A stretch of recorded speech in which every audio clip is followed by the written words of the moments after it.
우리가 지금 칼빈의 그 기독교 강요를 좀 생각하고 공부하고 있습니다. 근데 그 중에 이제 그 제4권에 칼빈은 좀 독특하게 그 교회관을 설명하고 있습니다. 교회가 무엇이냐, 이런 그 내용을 담고 있는데, 그 오늘과 또 혹시 또 안 되면 내일까지, 모레까지 우리 칼빈의 교회관에 대해서 그 자세히 좀 알아보도록 하겠습니다. 근데 이제 그 지난 25일 날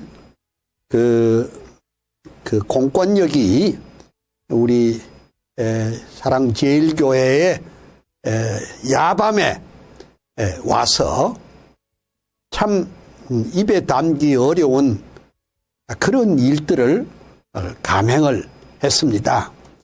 그래서 오늘 제가 그 칼빈의 교회관을 설명하기 전에 제가 오늘 전국적으로 제 칼럼을 하나 썼는데, 그 칼럼의 그 제목은 이 세상에 유토피아는 없다, 이런 제목으로 글을 썼는데, 그 중에 그 교회와 관련된 그 부분이 있어서 그 부분을 여러분들에게 읽고 시작하는 것이 참 좋은 줄 압니다.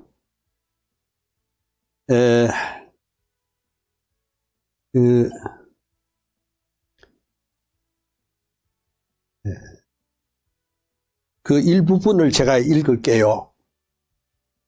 우리가 3만 불 시대가 되면 모두가 자동으로 행복하게 잘 사는 줄 알았다.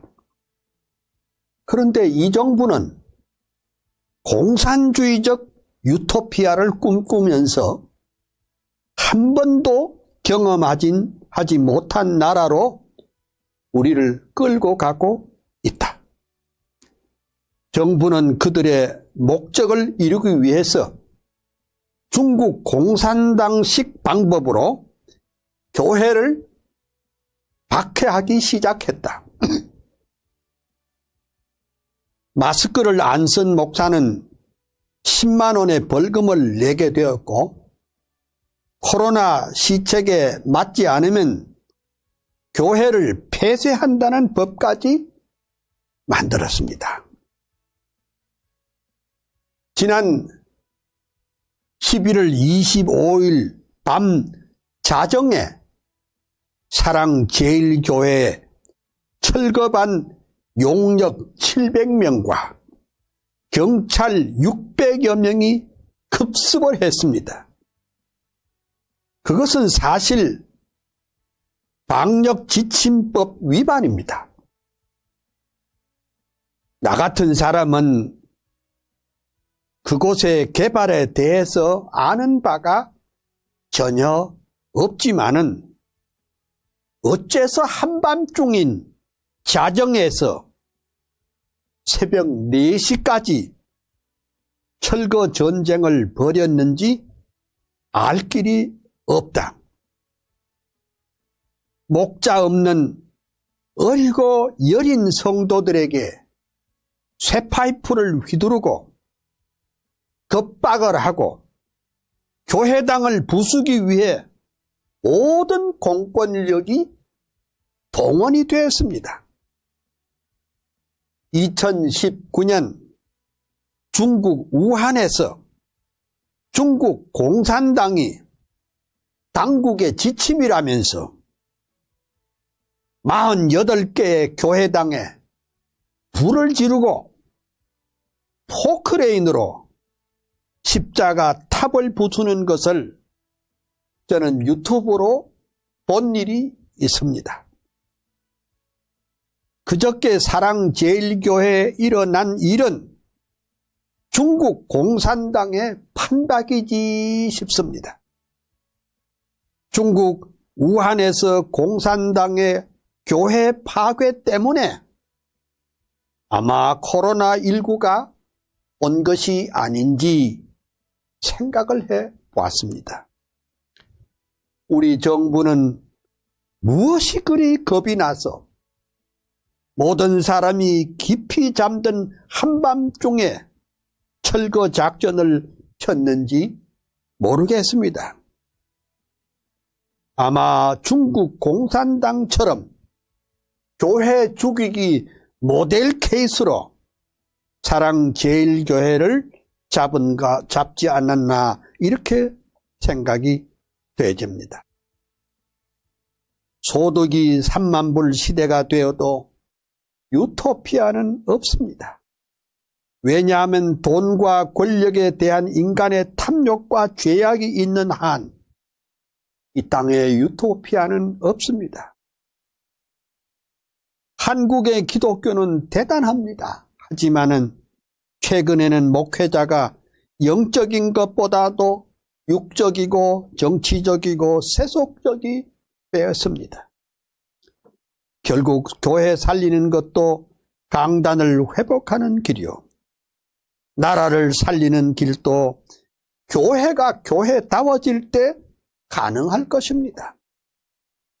저는 위대한 공학자이며 기독교 철학자인 핸드릭 반 리센의 말이 기억납니다. 그는 그의 주저인 미래사회라는 책에서 말하기를 이 땅에 참된 유토피아가 있다면 그것은 나사렛 주 예수 그리스도의 골고다를 통과한 후에나 올 것이다. 이렇게 말씀했습니다. 오늘 제 칼럼을 다 읽지는 못했지만은 오늘 칼빈의 교회관을 말하기 전에 제가 생각난 것이 있어서 제가 이것을 여러분에게 알려드렸습니다. 제가 54년 전에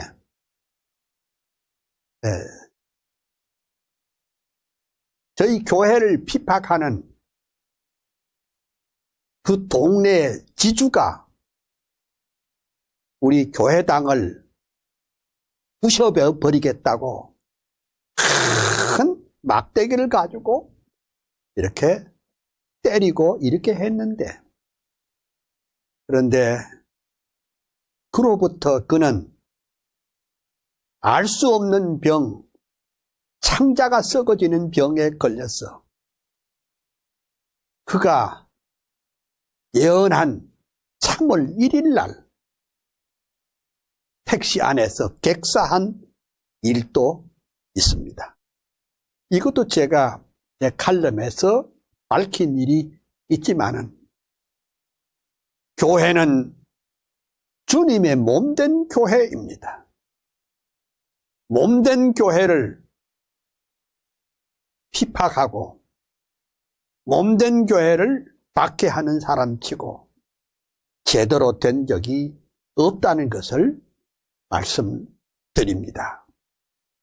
이제 제가 성경 한 절을 읽겠습니다. 성경은 디모데 전서 3장 14절 15절 두 절을 읽겠습니다.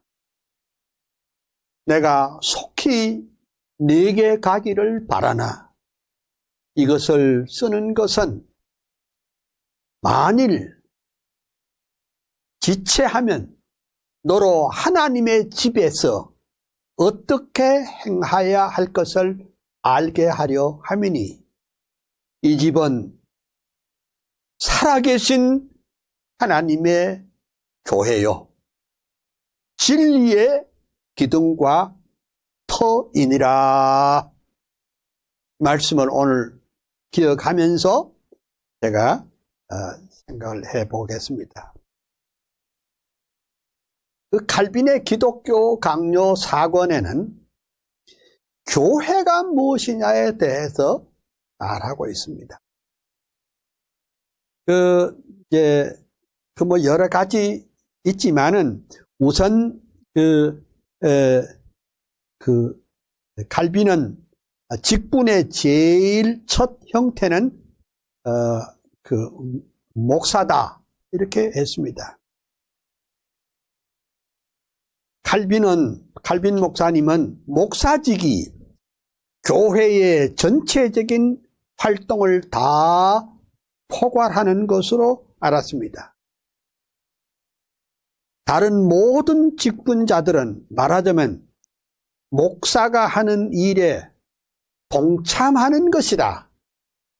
이렇게 기독교 강요 4권 3장 4절에 그리 말했습니다. 그 같은 난에 칼빈은 해설하기를 에베소 4장 11절에는 장로란 말이 나오지 않으나 장로가 교회의 치리를 맡았다는 말은 옳은 말이다. 그러나 칼빈은 장로만이 치리를 한 것이 아니고 목사들과 함께 일을 했다. 장로들은 목사들의 지지를 받아 위원회를 통하여 선출되었다. 그러므로 목사와 장로들은 하나의 기관을 이루는데 이 기관 안에서 목사가 첫째 자리를 차지한다는 것은 명백한 사실이다. 그 이유는 목사는 설교하는 말씀의 우위성 때문이다. 이렇게 말했습니다. 기독교 강요에서 칼빈은 감독들, 장로들, 또 목사란 말에 구별을 두지는 않았습니다. 그러나 칼빈은 목사, 즉 말씀에 수종드는 자를 교회 직분의 중심이라고 그렇게 말했습니다. 그렇기 때문에 목사는 이러한 직분 때문에 지역교회의 지도자이며 진리를 포함하는 말씀의 봉사자라는 뜻에서 장로들이 그를 지원하는 것입니다. 그 다음에 65페이지 칼빈은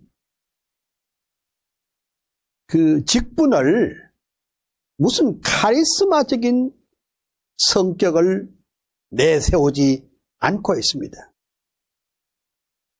칼빈 목사님은 에베소 주석에서 말하기를 우리가 복음의 수종자를 갖고 있다는 것이 하나님의 은혜요.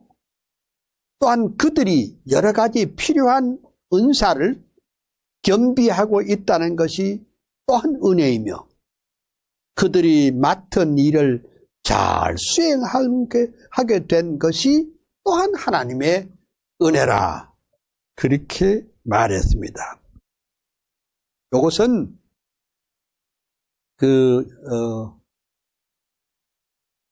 종교개혁 전집에 나와 있는 말입니다. 그 다음에 칼빈의 교회론은 곧 직분자에 대한 교리라고 할 수가 있는데 칼빈의 교회론에서 목사직을 교인의 공동체보다 우선하는 것으로 보는 것은 보다 큰 의미가 있다고 볼 수 있습니다. 교인의 공동체는 특히 목사를 선택한다는 점에서 물론 높이 평가할 수 있습니다.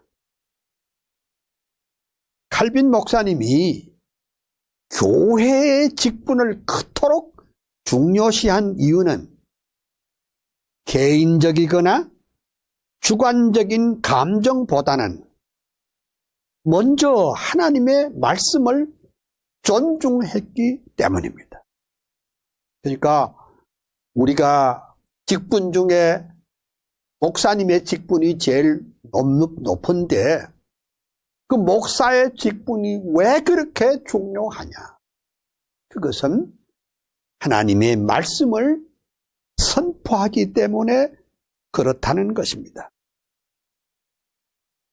모든 믿음, 모든 사랑, 모든 소망이 오직 하나님의 말씀에서부터 나오기 때문에 그러합니다. 칼빈은 하나님의 말씀이 우리 인간의 음성을 통해서 전파된다는 사실을 특별히 강조하고 그 음성에 하나님께서 친히 그의 영을 통하여 권위를 부여하신다는 사실을 거듭 강조했습니다. 어떤 형태이든지 설교권을 부여받지 않고는 아무도 설교할 수 있는 권리를 가질 수가 없다. 그렇게 말했습니다. 그러니까 목사의 권위는 설교권입니다. 설교를 할 수 있기 때문에 목사의 권위가 있다는 것입니다. 그 다음 66페이지를 제가 좀 페이지. 칼빈 목사님은 에베소 4장과 로마서 12장 7절과 고린도전서 12장 28절에서 두 가지 형태의 직분, 다시 말씀 올리면은 다스리는 일과 또 가난한 자를 돌보는 일은 늘 있어야 한다고 했습니다. 기독교 강요 4권 3장 8절입니다. 여기서 말하는 두 직분은 바로 장로와 집사의 직분을 가리킵니다. 그런데 여기서 칼빈은 장로를 말하면서 설교권을 가진 장로와 동일시하지 않고 있다는 사실은 주목할 필요가 있습니다. 그러니까 목사도 하나의 장로라고 볼 수가 있는데 목사님은 설교권을 가지고 있기 때문에 더 우위라 이렇게 말하는 것입니다.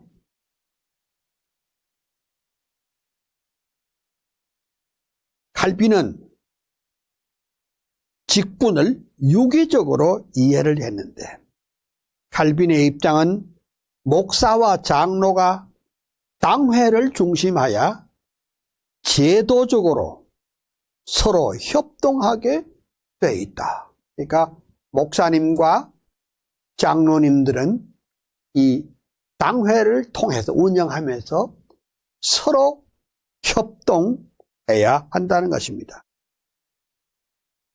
칼빈은 당회 및 노회 조직을 추상적으로 생각하지 않았고 그는 그 시대에 속한 보이는 교회 안에서 살고 가르쳤고 교회 법을 만들어 주어 교회가 머리 되신 주님을 찬양하고 교인 각자가 그리스도인의 공동체 진정으로 속한 사람으로 보존되도록 그렇게 배려를 했습니다. 정리하면 칼빈은 교회의 본질과 교회의 직분에 대해서 원리적인 문제가 성경을 옳게 해석하고 바르게 가르치는 것이라고 그렇게 말했습니다. 그러면 이제 여러분들이 이 기독교 강요 4권에 나타난 그 교회론을 생각을 하면서 칼빈 목사님이 쓰신 주석이나 설교나 또 편지에 나타난 칼빈의 교회에 대한 인식을 한번 살펴보도록 하겠습니다. 우선 칼빈은 시편 주석 2권 154페이지에 뭐라고 그랬느냐? 교회의 근원과 기원은 하나님이 거저 베푸시는 사랑에서 출발했다. 이렇게 말했습니다. 우리가 교회는 요새 우리 한국 교회에서 제일 많이 쓰는 일반 사람들이 교회를 자꾸 공동체라 그리 말하는 사람들이 성도들 가운데도 그렇게 말하고 장로님들 가운데도 그렇게 말하고 목사님들 가운데도 교회 공동체라 이렇게 말하는 것은 옳지 않습니다. 교회는 공동체가 아니고 하나님께서 뽑으신 선택한 백성의 모임이지 이 세상에 있는 모든 공동체와 같은 것이 아닙니다. 여러분 그 점을 명백하게 알았으면 좋겠습니다.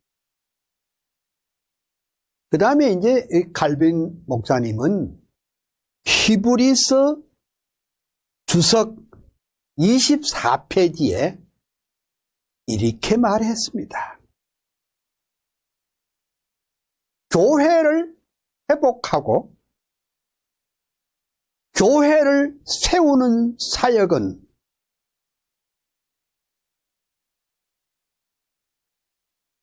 바로 성경에서 시작한다. 그렇게 말했습니다. 그 다음 시편을 주석을 하면서 시편 주석 65편 5절을 주석을 하면서 칼빈은 이렇게 말했군요. 하나님께서는 일반적이고 평범한 방식으로 그의 교회를 보존하시지 않고 놀라운 위엄으로 보존하신다. 오늘 우리 한국 사람들은 교회를 공동체라고 자꾸 생각을 하고 있기 때문에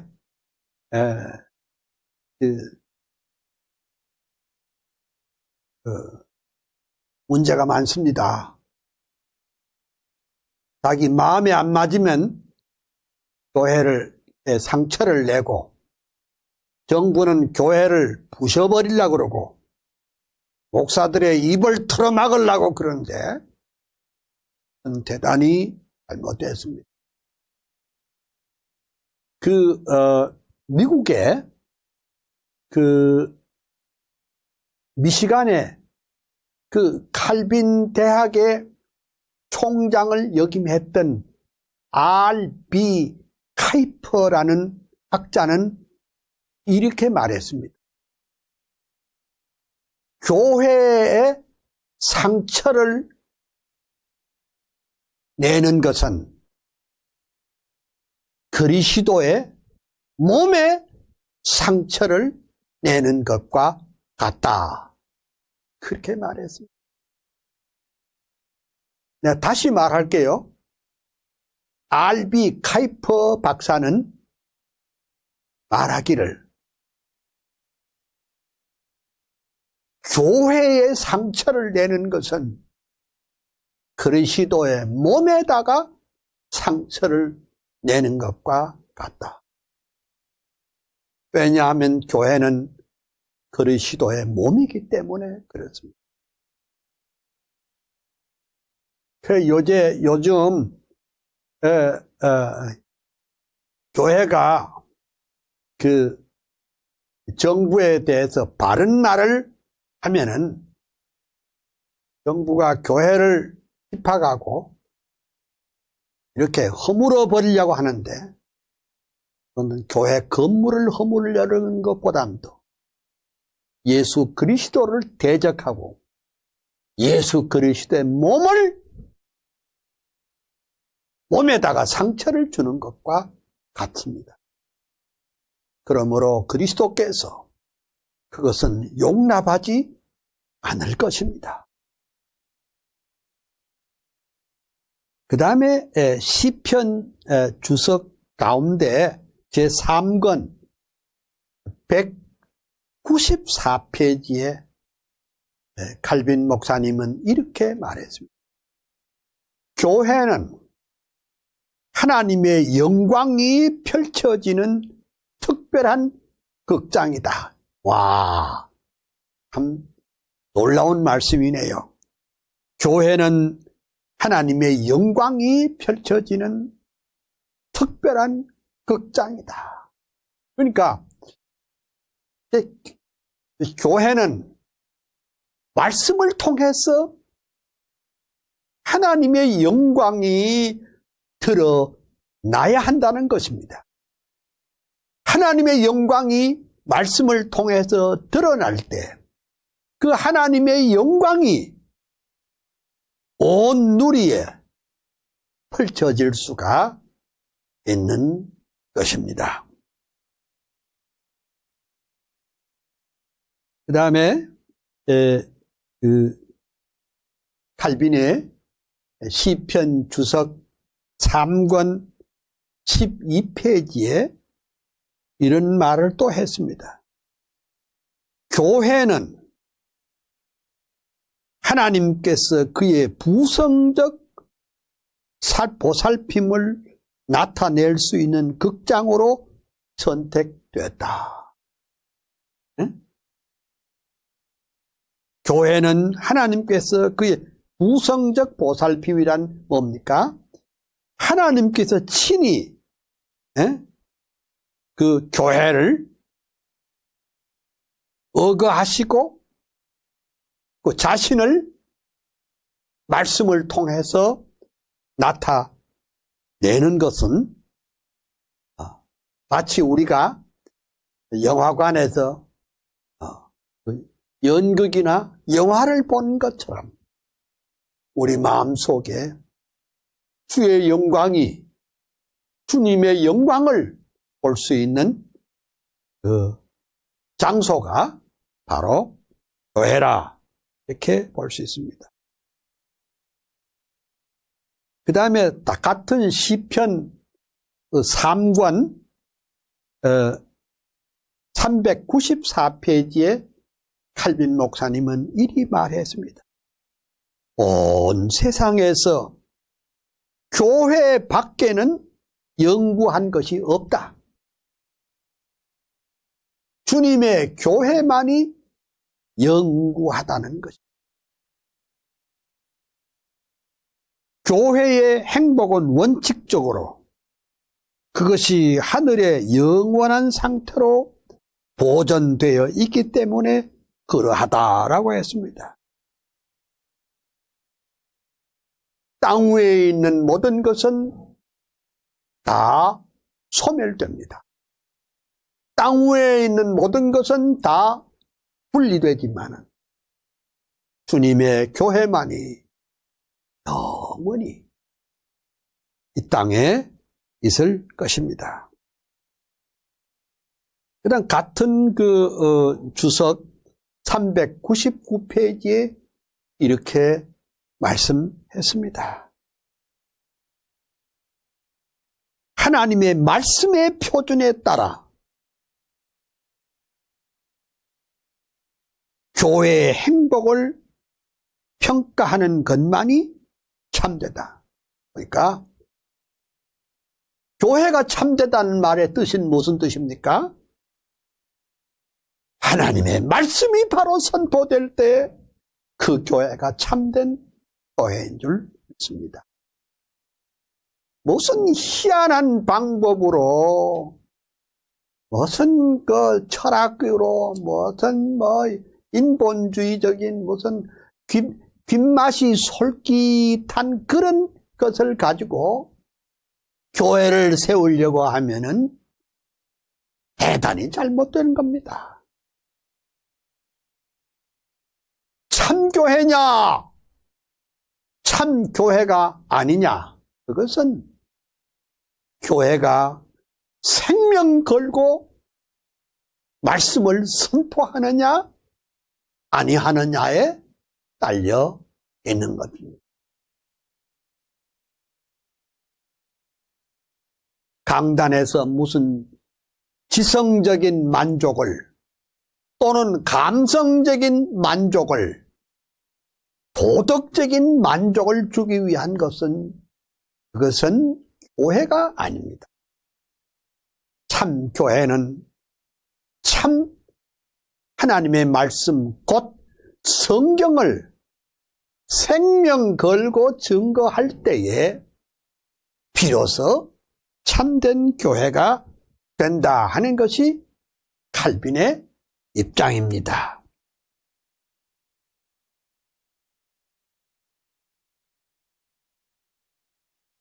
그 다음에 시편 주석 4권 100페이지에 만일 우리가 우리 위로의 다른 모든 대상들보다 교회를 덜 좋아한다면 참 우리는 성도로서 무가치한 사람이라 그리 말했습니다. 응? 우리의 위로가 어디서 오느냐? 주님의 교회에서부터 온다는 것입니다. 그 다음에 시편 4권 112페이지에 또 이런 말씀이 있네요. 교회가 닥친 황폐함과 환난으로 우리의 애정이 교회에서 멀어져서는 안 된다. 여러분, 세상에 있는 교회는 도전이 많습니다. 사탄의 도전도 있고 불신자의 도전도 있고 오늘과 같이 정부의 도전도 있습니다. 그리야 할 때 우리가 자칫하면은 신앙이 연약한 성도들은 낙심하기가 쉽습니다. 그런데 칼빈은 여기 말하기를 교회에 닥친 환난과 황폐함으로 우리의 애정이 주님의 교회를 사랑하는 것이 멀어져서는 안 된다. 그래 말했습니다. 그러므로 우리가 이런 환난의 때를 맞이할 때 도리어 하나님께 더 가까이 가야 할 줄로 믿습니다. 교회가 환난을 당할 때 하나님께 더 가까이 기도하고 더 가까이 봉사하는 것이 어야 한다. 이것이 칼빈의 입장입니다. 그 다음에 시편 4권 315페이지에 칼빈 목사님은 또 이렇게 말을 했습니다. 교회는 하나님의 은혜와 공의를 비추는 거울이다. 그러니까 이 성경은 우리에게 뭘 가르쳐 주느냐? 하나님의 공의를 가르쳐 주고 또 공의만 가르쳐 주는 것이 아니라 하나님의 거저 주시는 은혜를 또한 가르쳐 줍니다.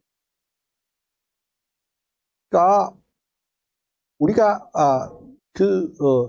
교회를 목회하는 목사님들은 항상 두 가지를 같이 증거해야 됩니다. 하나님은 공의로우신 하나님이시니까 그 공의로우신 하나님 앞에서 아무도 자기 의를 드러낼 만한 그런 인생이 없다는 것을, 다시 말하자면 인간의 죄악에 대해서 철저하게 회개를 강조하면서도 회개하는 자에게는 하나님의 그 거저 주시는 은총, 자기 힘으로는 할 수 없지만은 하나님께서 만들어주신 의인은 믿음으로 말미암아 구원 얻는다는 이 두 확신을 가르쳐주는 겨울이 교회다. 오늘 우리 한국교회는 회개를 안 가르쳐요. 죄악이 얼마나 무서운가를 가르치지도 않으니 회개가 없죠. 불법과 불의에 대해서 목사님들이 한가하지를 못해요. 교인 뺏길까봐. 그건 바로 목회하는 건 아니죠. 교회란, 목사님은 하나님의 공의와 하나님의 은총을 같이 증거해야 된다. 이것이 칼빈의 메시지입니다.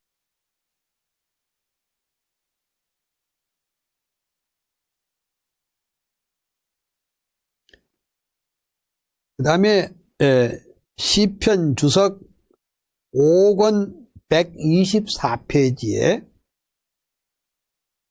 교회의 성장은 하나님의 의와 뗄래야 뗄 수 없는 관계가 있다. 이렇게 말했습니다. 그러면 요즘 우리 한국교회 강단은 교회 성장은 무조건 사랑하고 무조건 긍정적인 사고방식을 설명하면 교회가 부흥되는 줄 알지만 실제로는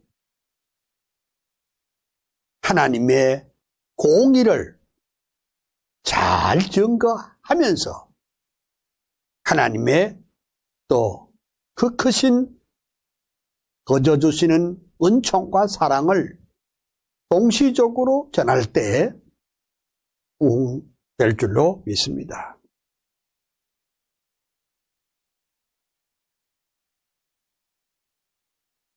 그 같은 책 칼빈의 시편 주석 5권 178페이지에 또 이런 말씀도 있습니다. 온 세상은 하나님의 선과 지혜와 공의와 능력을 보여주는 극장이다. 그러나 교회는 그것의 가장 화려한 부분인 오케스트라이다. 그러니까 교회는요, 하나님의 선과 지혜와 공의와 능력을 보여주는 가장 화려한 오케스트라와 같다. 이렇게 말했습니다.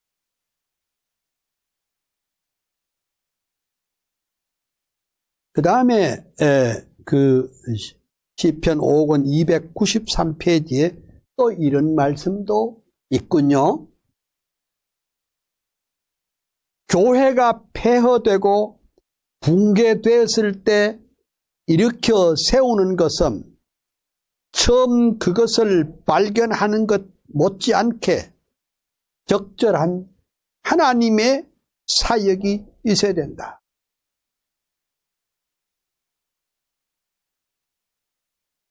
교회가 매일 환난에 빠져 있어도 완전하게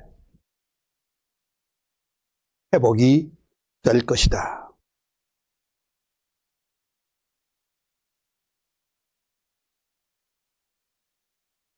그 다음에 그 칼빈의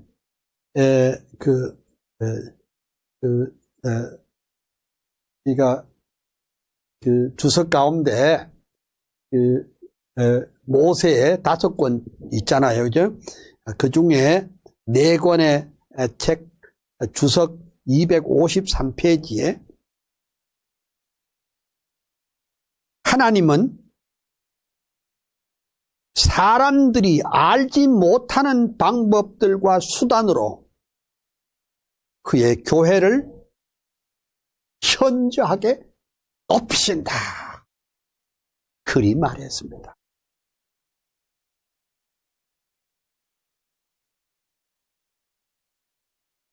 우리는 약하지만 하나님의 능력은 세상이 감당할 수 없는 능력이 있는 줄 믿습니다. 그리고 또 칼빈은 이사야 주석 1권 155페이지에 이런 말씀을 했습니다. 이걸 읽어보니까 마치 칼빈 목사님이 오늘 우리 대한민국에 직접 와 보시고 하시는 말씀 비슷하네. 우리는 항상 다수를 바라고, 숫자가 많은 것을 바라고, 그 다수로 교회 부흥을 평가한다. 뭐 10,000명 모였네, 뭐 10만 명 모였네, 그러잖아요. 우리는 항상 다수를 바라고 그 다수로 교회 부흥을 평가한다. 반대로 우리는 수적으로는 작지만은 우리 모두들 안에 영광이 밝게 빛나기를 바란다. 여러분, 10,000명 모이는 교회도 하나님이 영광을 받으실 수 있으면 10명 모이는 교회도 하나님이 영광을 받게 될 줄로 믿습니다. 저는 54년 전에 시골 개척교회를 할 때 2명 놓고서 가만히 떼기 깔고 그렇게 개척을 해보았습니다. 근데 그때 나는 2명 놓고 농촌 개척을 했지만은 그 2명 놓고도 난 내 가슴에 구원의 확신과 말씀에 대한 확신을 가지고 목이 터져라고 말씀을 외치고 설교하던 것을 기억합니다. 하나님은 숫자가 많으면은 대단하고 숫자가 적으면은 별거 아니라 그렇게 취급하시는 하나님은 절대 아니라는 사실을 명심하시면 좋겠습니다.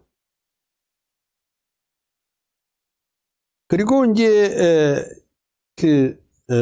칼빈은 그 기독교 강요 말고 그 자녀들에게 가는 조그마한 교리 문답집이 또 있어요. 1536년과 또 1541년 논문 그 50페이지에 이렇게 말했습니다. 교회란 무엇인가? 하나님께서 영생을 주시기로 예정한 신자들의 몸이요 집단이다. 그래 말했습니다. 네? 제가 여러분 오늘 제가 54년 전에 제가 개척교회를 농촌 개척을 할 때 내가 시 한 수를 읊었는데 들려드릴까요? 네? 에클레시아의 지역에 가란 약물이 있다기에 젊은 가슴을 쥐어짜서 흥거히 제단 위에 쏟고 베델에 이끼 낀 돌 사이로 목자의 땀방울이 촉촉이 베어들면 그제사 열린 하늘을 향해 목 놓아 울어야 합니다. 70번에 7을 더 참아도 주님은 너무도 늦게 오시는데 아가파스메 로우세 아가파스메 필로세 필레이스메 로세 내 양을 먹이라. 1966년 10월 10일자 제 글이었습니다. 그러니까 제가 첫 소절에 에클레시아의 지역에 가란 약물이 있다기에 그 에클레시아는 그 교회, 그 에클레시아의 지역에 하나님의 영생 주시기로 약속해 예비하신 그 울타리에 가란 약물이 있다기에 젊은 가슴을 쥐어짜서 흥거히 제단 위에 쏟고 그때 제가 제 나이 26이었습니다.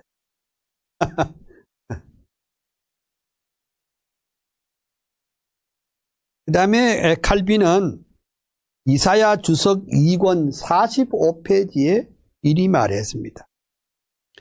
우리가 같은 신앙으로 연합되지 않는 한 교회의 지체가 되지 않는 한 하나님께 받아들여질 수 없다. 같은 신앙으로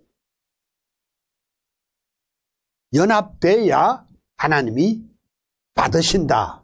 그 말이죠.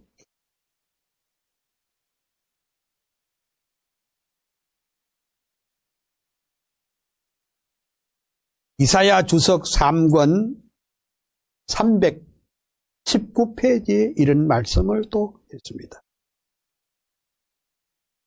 택함을 받은 백성 가운데 항상 교회가 남아있는데 이는 하나님이 자신의 정당한 소유를 빼앗기기를 거부하기 때문이다 라고 했습니다.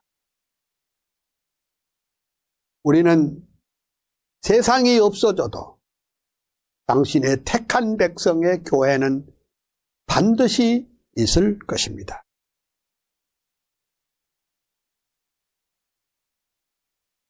이사야 주석 213페이지에 칼빈 목사님은 이런 말을 했습니다.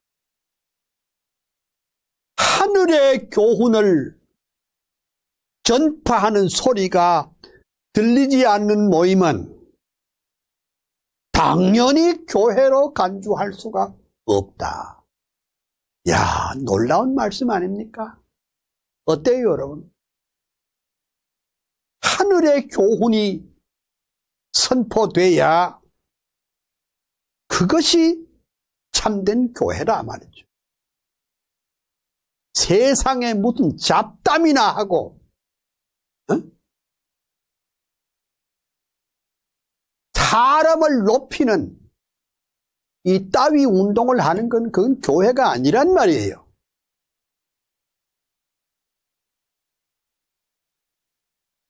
칼빈은 하늘의 교훈, 하늘의 교훈이 뭡니까? 하늘의 교훈이라고는 딴 게 아니고 하나님께서 천지와 그 가운데 있는 만물을 창조하셨다. 인간은 허물과 죄로 죽었고 타락했다. 그러나 하나님께서는 중보자 그리스도를 세상에 보내셨어. 그가 십자가를 지시고 그리고 죽으시고 3일 만에 부활하셨는데 누구든지 저를 믿는 자에게는 하나님의 자녀가 되는 권세를 주신 줄 믿습니다. 이 틀, 이 메시지, 이것이 바로 하늘의 교훈이야. 하늘의 교훈이라는 것은 곧 하나님의 말씀의 본질이요. 그것은 바로 복음이란 말이죠. 복음이라는 것은 그냥 복된 소식 정도가 아니라 바로 그 신구약 성경의 모든 것이 다 똘똘 뭉친 것이 그것이 복음이라. 지난번에 말씀했듯이 창세기 1장에서 계시록 마지막 장까지 이건 다 복음이라. 여러분 기억하세요? 우리 한국에서 제일 오랫동안 사시고 우리에게 늘 감동을 주었던 방지일 목사님 다 아실 줄 압니다.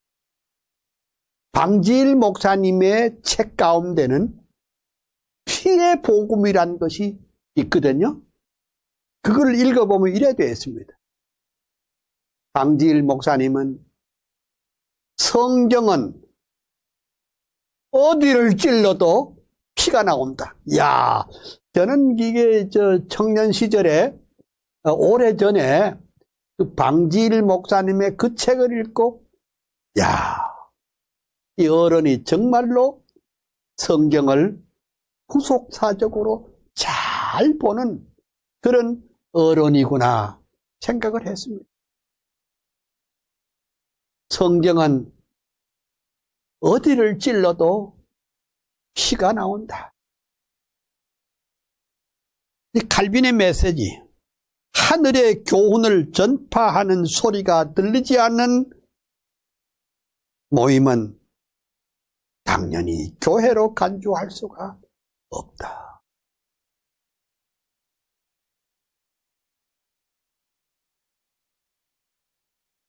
같은 주석, 이사야 주석 330페이지에는 이렇게 또 말했습니다.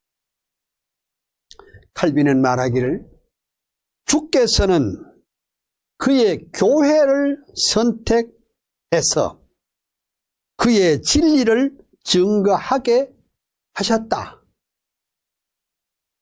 교회를 선택해서 그의 진리를 증거하게 하셨다. 그러니까 교회의 사명은 진리를 증거하도록 하셨다.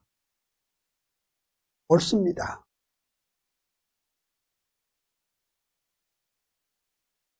그 다음에 이사야 주석 4권 42페이지에 칼빈 목사님은 이렇게 또 말했습니다.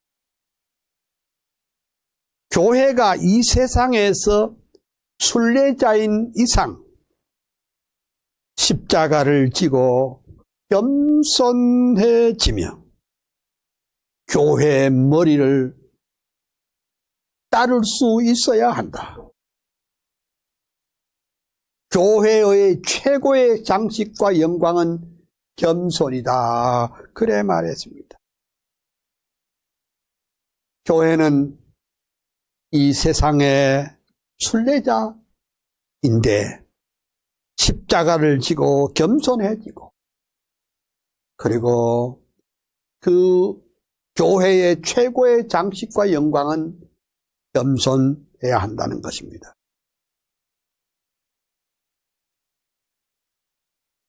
이사야 주석 4권 72페이지에는 또 이렇게 말했습니다.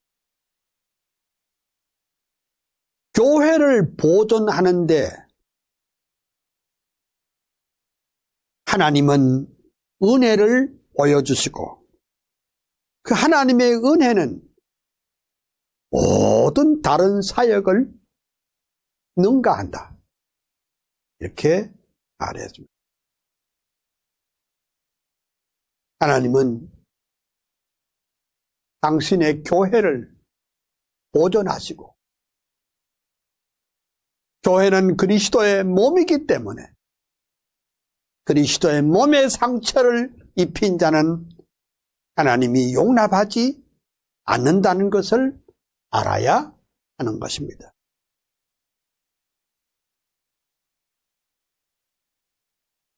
이사야 주석 4권 219페이지에는 또 이렇게 말했습니다. 하나님의 교회에 충만하고도 완전한 행복과 관련된 모든 것들은 절대로 다 하나님의 은혜다. 우리 개인도 하나님의 은혜가 없으면 살 수 없듯이 교회도 하나님의 은혜가 없으면 바로 될 수가 없다는 사실을 알아야, 연약한 교회일지라도 하나님의 은혜가 거기 있을 것이고, 수만 명 모이는 교회도 하나님의 은혜가 없으면 그것은 그것도 아닐 수도 있습니다.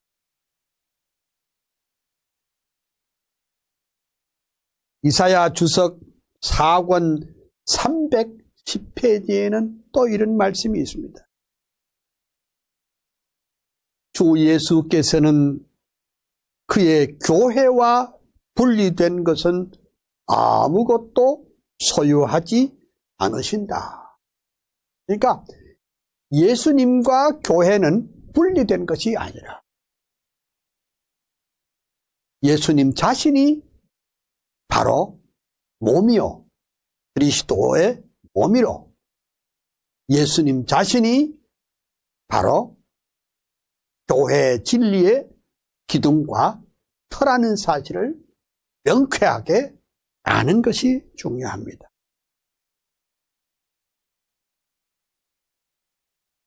그리고 예레미야 주석 357페이지에도 칼빈은 이렇게 말했습니다.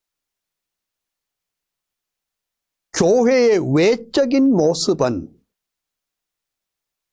항상 드러나지 않고 때로는 숨겨져 있다. 이런 말씀을 했습니다. 그 다음에 에스겔 주석 1권 363페이지에 칼빈 목사님은 교회를 이렇게 생각했습니다. 우리는 사람들의 일반적인 의견에 따라서 교회의 상태를 평가하려고 해서는 안 된다. 그러니까 오늘 우리 한국교회에서는 여론이 교회를 움직이는 줄 아는데 그건 아닙니다. 여론이 교회를 움직여서는 안 됩니다. 사람들이 이 교회는 뭐 어떠하다, 저 교회는 어떠하다, 이런 식으로 교회를 평가해서는 안 된다는 것입니다. 요즘 야밤중에 교회를 부수려고 하는 그런 공권력이 있습니다만은, 공권력이 백날 그런 짓을 해도 주님의 몸을 부실 수가는 없습니다. 왜냐하면 교회는 그리스도의 몸이기 때문에 그렇습니다. 그 다음에 이제 에스겔 주석 294페이지에 보면은 하나님의 영광과 교회의 구원은 분리할 수 없게 결합되어 있다.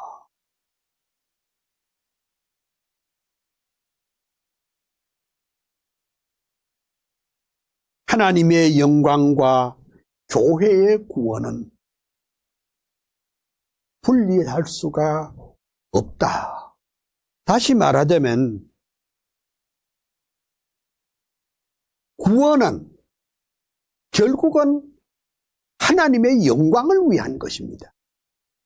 물론 1차적으로 우리를 죄악에서 구원하는 것이 있지만은 궁극적으로는 하나님이 자기 영광을 위한 것임을 우리는 알아야 합니다. 칼빈은 고린도 전후서 주석 146페이지에 이렇게 말했습니다. 우리 주 예수 그리스도께서는 교회의 유일한 주시다.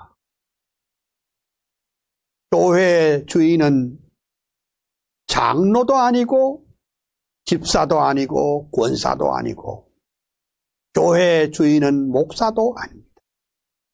교회의 주인은 오직 주 예수 그리스도 밖에 없습니다. 이것이 칼빈의 주장입니다. 그리고 빌립보서 주석 230페이지에 이건 오늘 우리 한국교회 특별히 전하는 메시지가 많은 것 같아요. 그리스도인들의 가정들은 수많은 작은 교회가 되어야 한다. 그래 말했습니다. 그러니까 우리는 주의 몸된 교회를 이루어야지만은 또한 우리 가정도 교회로서 역할을 해야 된다는 것입니다. 그러니까 그 가정교회, 그 수많은 작은 그 교회가 또한 중요함을 가르쳤습니다. 가정교회에 대해서 칼빈이 잘 말했습니다. 그 다음에 이제 칼빈 목사님은 사도행전 주석 2권 85페이지에 이렇게 말했습니다. 우리는 힘 있는 중요한 교회보다 약한 교회를 보살펴야 한다는 것을 경험을 통해서 안다. 이렇게 말했습니다.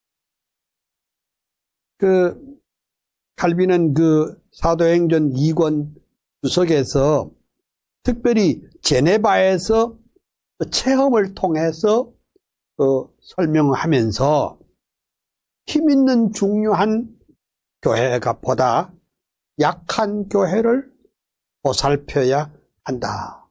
이렇게 말했습니다.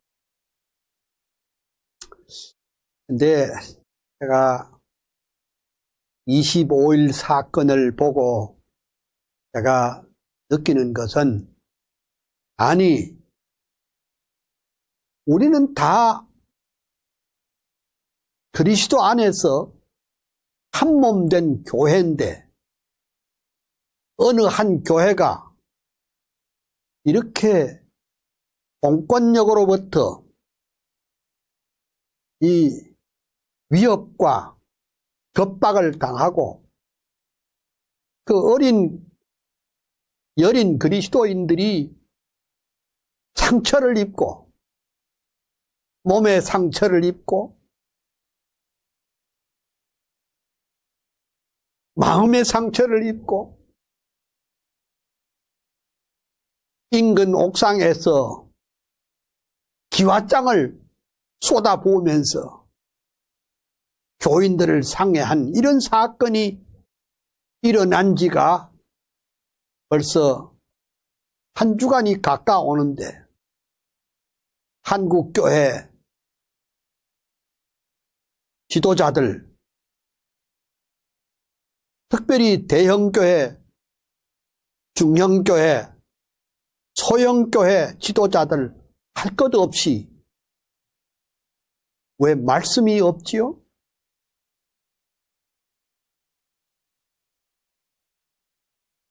아니, 환난을 당한 교회가 있으면 위로의 손길이 있어야 될 거 아닙니까?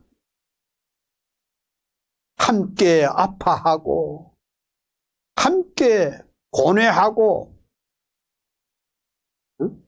그러니까 이것은 한 교회에 대한 핍박이 아니라 모든 한국 교회, 모든 교파들의 교회, 모델 케이스로 이런 일을 당했는데 오늘 우리 한국교회 지도자들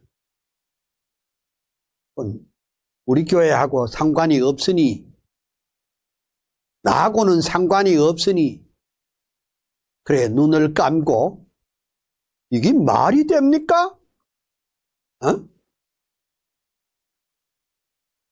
뭐라도 말씀이 있어야 될 것 아니에요.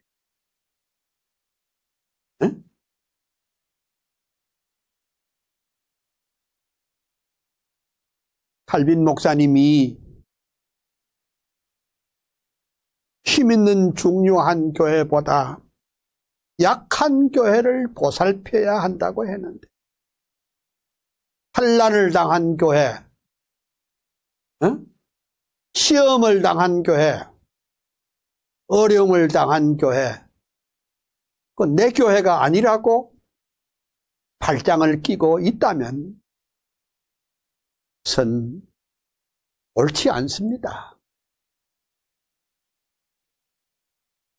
한 몸 되어 한 지체가 된 교회 지도자들로서 그렇게 하면 안 되죠. 칼빈 목사님은 500년 전에 제네바에서 말하기를 힘있는 중요한 교회가 약한 교회를, 어려운 교회를 보살펴야 한다고 이렇게 말했는데, 오늘 우리 교회가 뭘 하는 건지 모르겠어요. 나와는 무관하니 당장 내가 있는 교회와는 아무런 관계가 없으니 입을 다물어요? 그러면 안 되죠.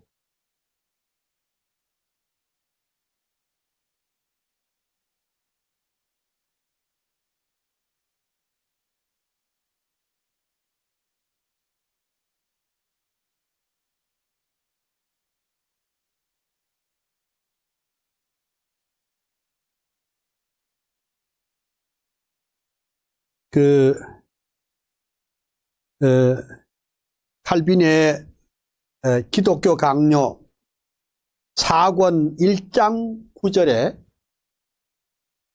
아주 중요한 교회의 말하면 표지라고 하죠.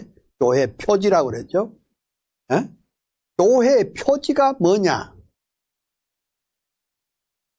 딴 건 다 잊어버리고 요거는 쓰세요. 다 쓰세요. 요거는 기록을 하시라고. 기독교 강요 4권 1장 9절에 있는 말씀. 하나님의 말씀이 순수하게 전파되고 또 들리며, 그러니까 하나님의 말씀이 순수하게 전파되고 들리며 성례가 그리스도께서 제정하신 대로 집행되는 곳, 거기에 교회가 있다. 다시 말씀드릴게요. 칼빈은 기독교 강요 4권 1장 9절에 하나님의 말씀이 순수하게 전파되고 또 들리며 성례가 그리스도께서 제정하신 대로 집행되는 곳, 거기에 하나님의 교회가 있다. 교회 두 가지 요건입니다. 하나님의 말씀이, 그러니까 여기 중요한 것은 말씀이 순수하게 전파되어야 된다. 뭐 이상한 잡소리가 들어가지 않고 잡물이 들어가지 않고 하나님의 말씀이 순수하게 전파되고 그리스도께서 말씀한 대로의 성례가 집행될 때에 그것이 참 교회라, 이렇게 볼 수 있습니다. 참 교회는 몇십만 명이 모였다고 참 교회가 아니고, 참 교회는 두세 사람이 모였다고 그건 참된 교회가 아니라, 그렇게 되는 것이 아니라 요건이 두 가지입니다. 첫째는 하나님의 말씀이 순수하게 전파되고, 그리고 그 말씀을 순수하게 듣고, 그 다음 예수 그리스도께서 제정하신 대로의 성례가 집행되는 겁니다. 그러니까 우리 개혁교회에서는 성례가 두 개밖에 없어요. 세례식과 성찬식. 가톨릭에는 뭐 칠성례라는 것이 있습니다. 뭐 별별 희한한 것이 있습니다. 우리는 성례가 두 가지밖에 없습니다. 세례식과 그리고 성찬식을 갈아쳐서 성례식이라 이렇게 말합니다.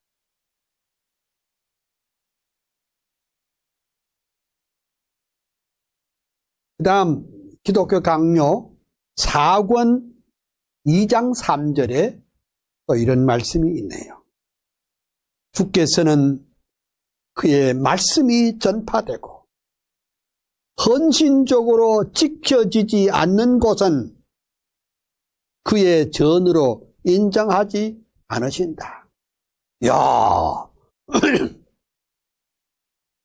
말씀이 전파되고 헌신적으로 지켜지지 않는 곳은 그의 교회로 인정하지 않겠다는 겁니다. 그것이 칼빈 목사님의 입장입니다.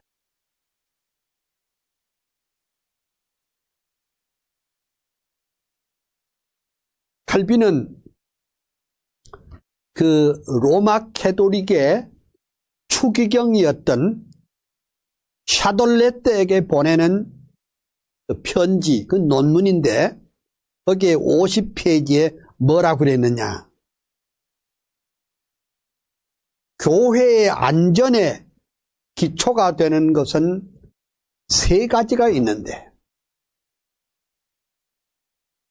교훈과 권징과 성례이다, 이렇게 말했습니다. 그러니까 교회가 뭐냐? 하나님의 말씀을 선포하는 것, 그리고 권징. 우리 한국 교회는 권징이 다 사라지고 없어요. 이 교회에서 권징하면 딴 교회 가서 장로 돼버리고, 저 교회에서 권정되면 이 교회 와서 권사돼 버리고. 우리 한국 교회가 무질서하기 짝이 없습니다. 권징과 성례이다. 성례. 근데 우리 한국 교회는 이 세례도 너무 빠겐 세일로 주는 것 같아. 제대로 안 해. 그러니까 예를 들면 웨스트민스터 신앙 고백서와 대소요리 문답이 있는데 한국 교회 세례는 소요리 문답 그거 읽고 문답하는데 아니 소요리 문답은 애들 거예요. 장년들은 대요리 문답을 그것을 가지고 시험을 봐야 되는데 대요리 문답을 구경도 못한 사람들이 훨씬 더 많아요. 장로님들 장로 취임할 때도 목사님이 묻습니다. 웨스트민스터 신앙 고백과 대소요리 문답을 수용하겠나뇨? 대답만 예, 아멘은 구경도 못 해놓고 그러니까 우리가 너무너무 쉽게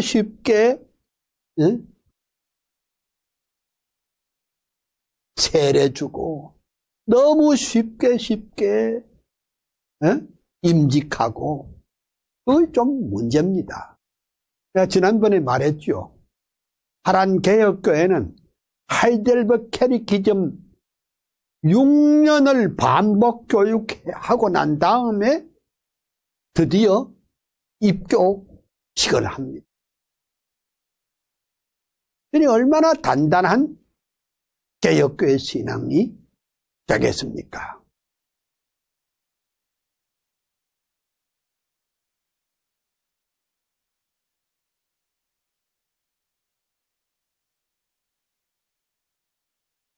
칼빈의 논문 가운데 교회 개혁의 필요성이라는 그런 논문이 1544년에 쓴 게 있는데 그 논문 1권 214페이지에 이런 말이 있습니다. 교회는 썩지 않는 씨로 영생의 자녀를 낳으며 그들이 출생하면 영적 양식, 즉 하나님의 말씀으로 양육한다. 그리고 교회 사역을 통하여 하나님께서 교회에 위탁한 모든 진리를 보존한다. 진리가 존재하지 아니하는 곳에는 교회의 얼굴이 보이지 않는다. 그런 말을 했습니다. 진리를 바로 증거하지 않으면 그건 참 교회가 아닙니다. 진리가 뭡니까? 바로 성경이요. 성경이 뭡니까? 성경은 하나님의 말씀이요. 하나님의 말씀이 뭡니까? 하나님의 말씀은 곧 복음입니다. 오늘은 이제 우리 칼빈의 기독교 강요 4권 가운데 교회론이었는데 교회에 대한 칼빈의 입장을 말씀을 드렸고요. 내일은 교회와 말씀, 또 교회의 순결, 또 교회의 여러 가지 주제를 가지고 생각을 해볼 텐데, 여러분이 이 칼빈의 칼빈 신학의 공부를 통해서 이제 좀 잘 신학과 신앙의 체계가 잘 정리되기를 소원합니다. 여러분들에게 주님의 은혜와 평강 그리고 축복이 넘치시기를 소원합니다. 감사합니다. 고맙습니다.